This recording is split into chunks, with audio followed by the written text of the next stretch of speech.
Chapter 11. The First Bonds.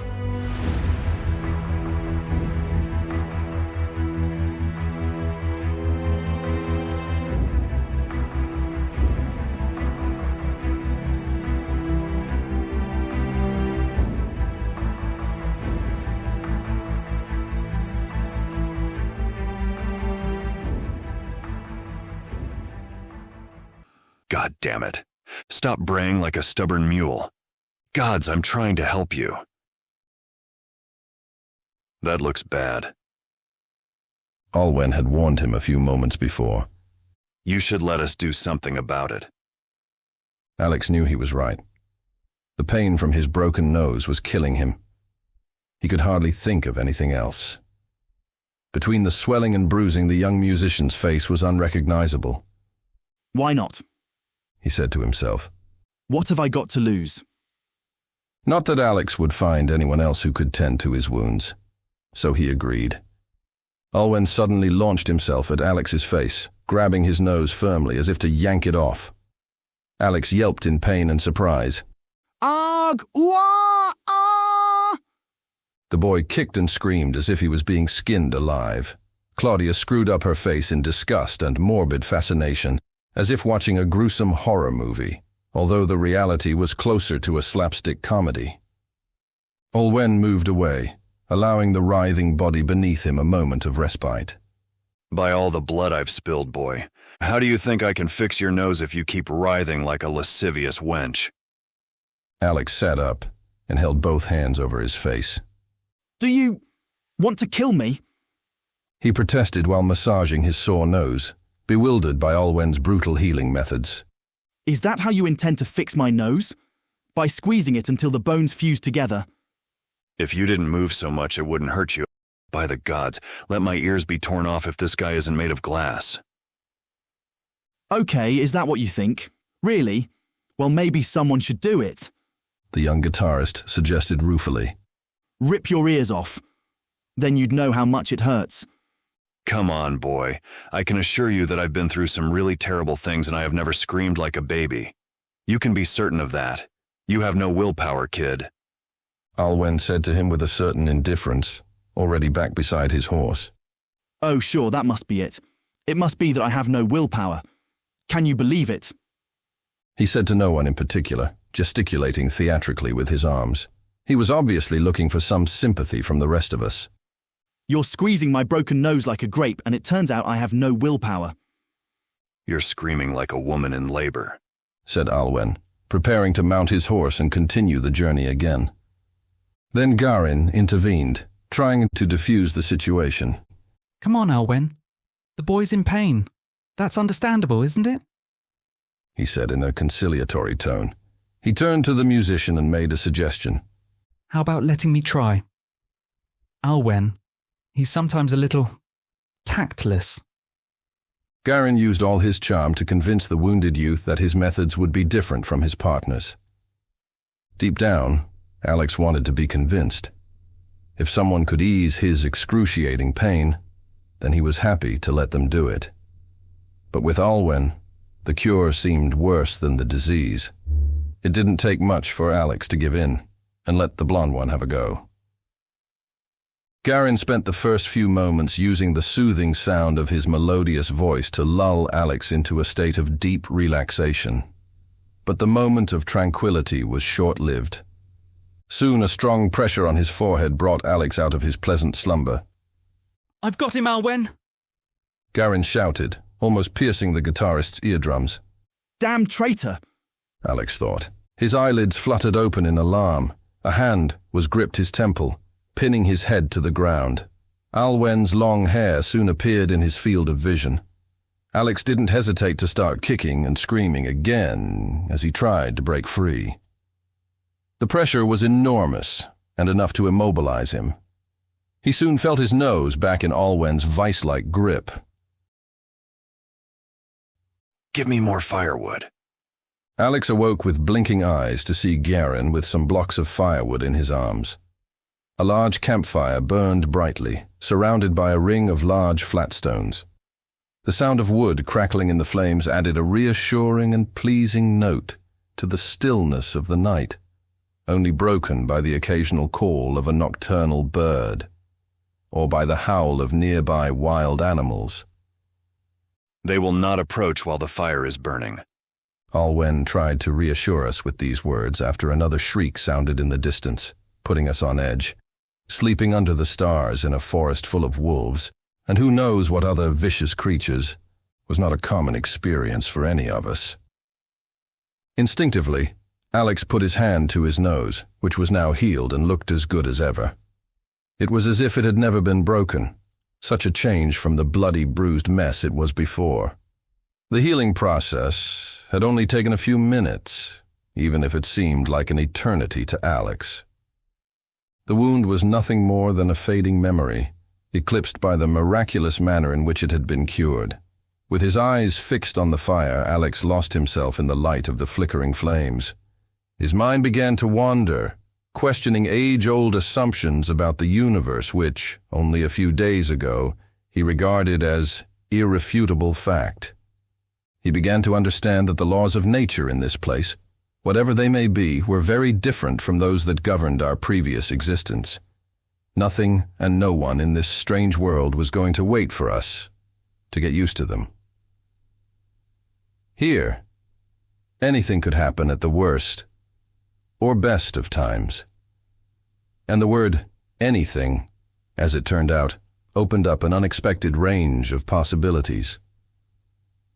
After watching in amazement how Alex's broken nose was healed, I was no longer in any doubt. These two guys were capable of magic. There was no other way to put it. I didn't know if this was innate to all inhabitants of this world, or if it was a special ability of our two companions. In any case, it was more complex than my readers may think for me to accept this curious situation. I'm afraid that our brains are not very good at accepting things which don't coincide with our understanding of the world, and I realize now, as I did then, that this all sounds like complete fantasy. But there was no other explanation. There was too much evidence. Magical spells were just as real here, although it seems strange to say it, as the two suns that powered life on this world. As real as the fire that warmed us in the darkness of that accursed night, or the air I breathe now. It was real, very real, so real, and the gods know we would rather it was all a dream. Do you think this is normal? Claudia looked away from the fire and turned to Hansi, who showed her a large bruise between his thighs. I have about 20 like that, just on my legs. I never imagined that riding a horse could be so painful.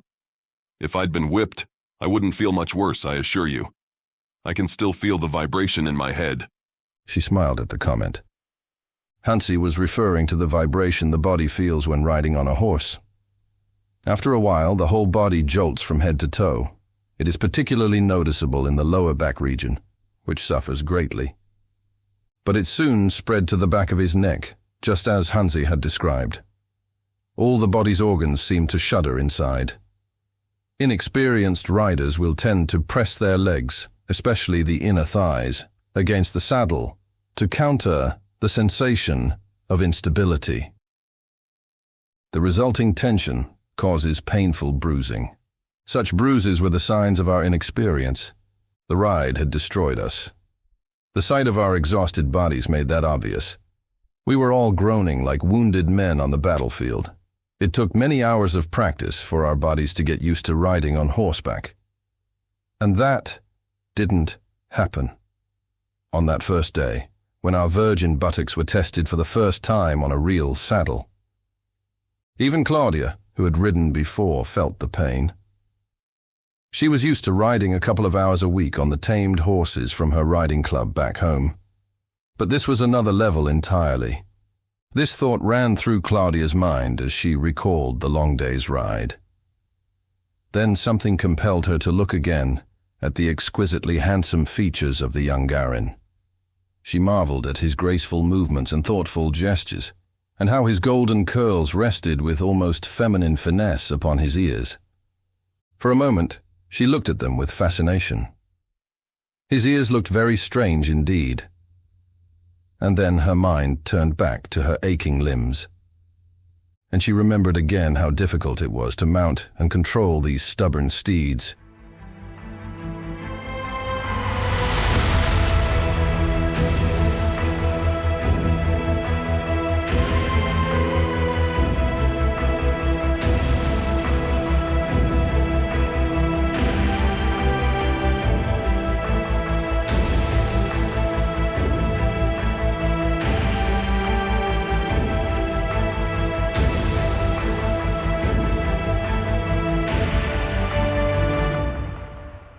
Hey, pretty boy, where are you going?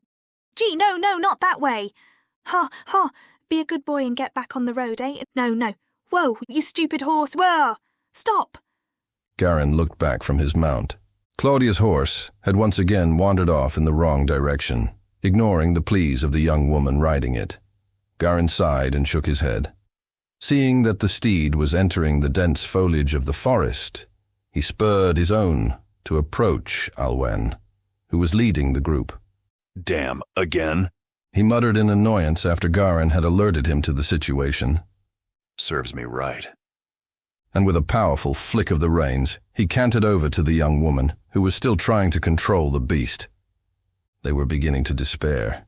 Our new traveling companions, I mean.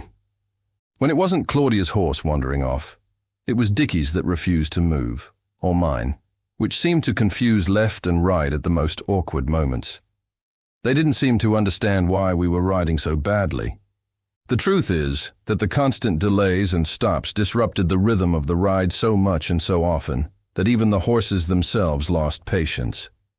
As well as Dickie's constant protests about the hard riding and his nostalgic longing for his scooter.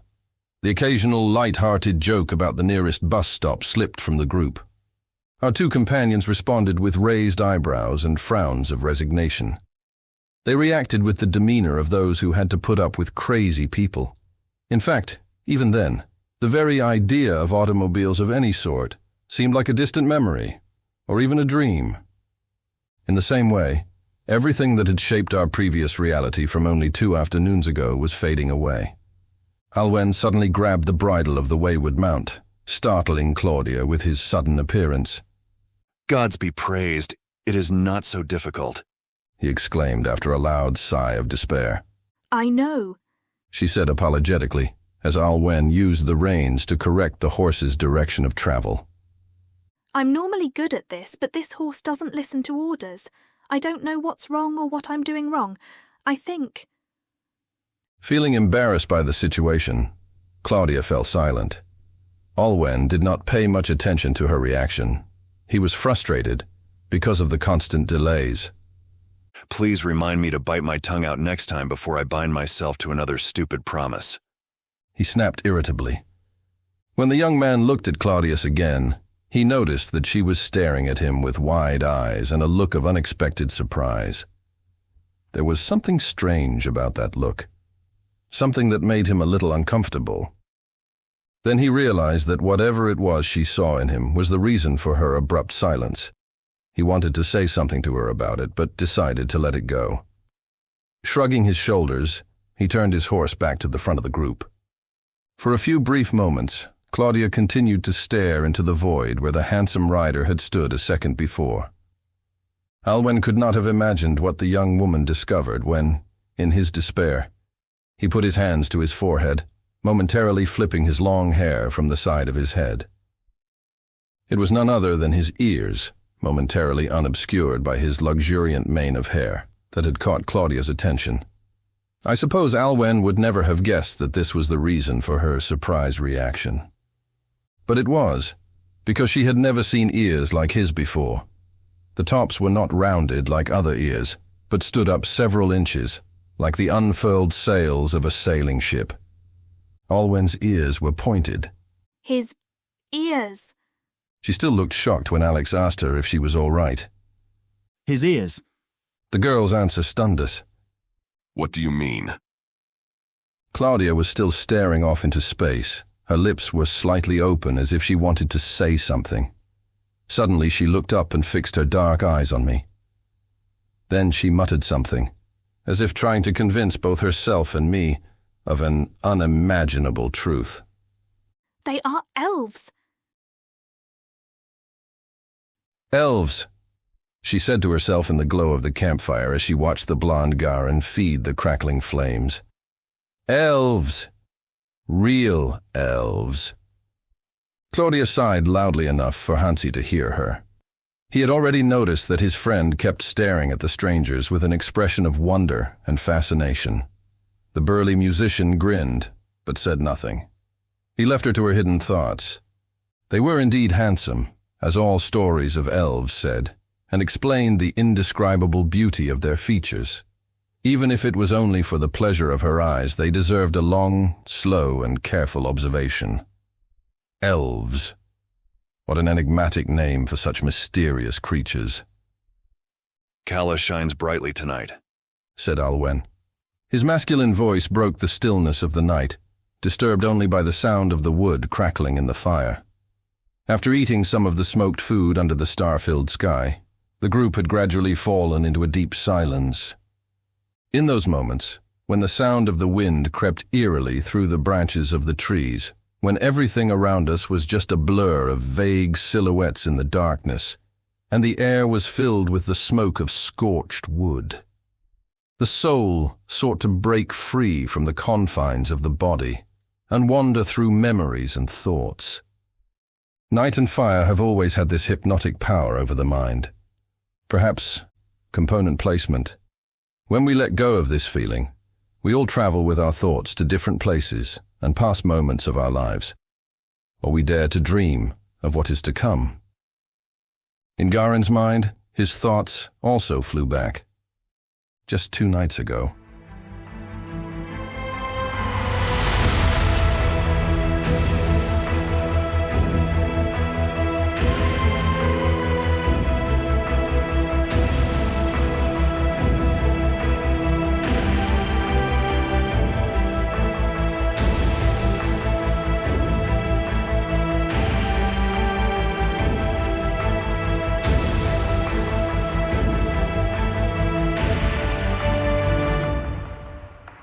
The archer turned his gaze to the shadows that stretched across the deserted meadow behind him. His bright, unmistakably elven eyes pierced the darkness, distinctly making out the slumbering bodies of the sleeping humans, swaying gently in rhythm with the movement of the wagon. He turned his head back to the front, where the moon of Kala reigned in the night, illuminating the barren plain before them. Beside him, a little more than a step away, Alwen rode with his eyes fixed on the road ahead, shrouded eerily in a veil of darkness. Garin found himself absorbed for a moment by the sound of horse hooves clip-clopping on the ground and the cool touch of the late-night air. Then he decided to share something with his companion that had been bothering him for some time. They're strange, aren't they? His body swaying with the movement of his mount, Alwen turned to face Garin. They? He slowly turned his gaze towards the wagon, looking at the sleeping figures for a few brief moments. Yes, rather stranger than I care to know. They are human, Alwen. The young blonde elf said seriously. And that means... Trouble. The other said in a firm voice. Lots of trouble. Alwen could be stubborn. 1,000 nuances and circumstances had conspired to make it so. No one could say that Alwen was not prepared for any eventuality. But Garin, who knew him so well, also knew that his fierceness had points of extreme weakness. And that night, he would touch one of them. Oh, yes, trouble, all right. But after what they said, there are some unanswered questions too. Garin whispered so as not to wake their sleeping cargo. They're the first healthy humans we've seen in 6 years. Where did they come from? That is not my concern, Garin. In fact, it's none of our business. The gods will know. Alwen replied flatly. With the death sentence on their race, they could have been hiding in the bowels of the pit for all I know. I wouldn't be so surprised at the things they said if that is the case. Yelm! Then why would they come out then? The question was almost rhetorical. Alwen shrugged. I'm not interested in understanding the motivations of a bunch of adolescent humans, Garen, and you shouldn't waste your time on it either. Orwen, there's something strange about them. I can feel it. And have you noticed their clothing? The things they are wearing are strangely made, to say the least. Don't talk nonsense, Garen. Alwen replied. At this point, I've seen it all. From before the decree, and on people who are supposed to have been hidden or dead for 20 years. Come on, Orwen. Alwen looked at him but remained silent. And what about the language? Praised patriarchs. What language were they speaking? It was not a human dialect I know of. They didn't even speak Common.